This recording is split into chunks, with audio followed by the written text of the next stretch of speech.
আমাদের মধ্যে এমন কোন নায়ক আছে যে বু গোয়িংকে হারাতে পারে, তবে সে মিউক রাজ্যের জামাই বলে ঘোষিত হবে। আমার দ্বারা কিছু হবে না। আমি চেষ্টা করছি।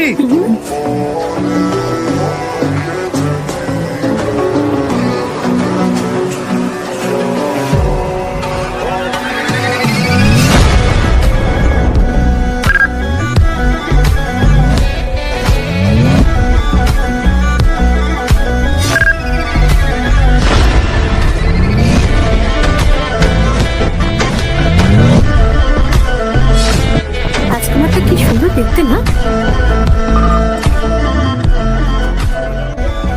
তোর কি মনে হয় ও আমাদের রাজকুমারীর যোগ্য?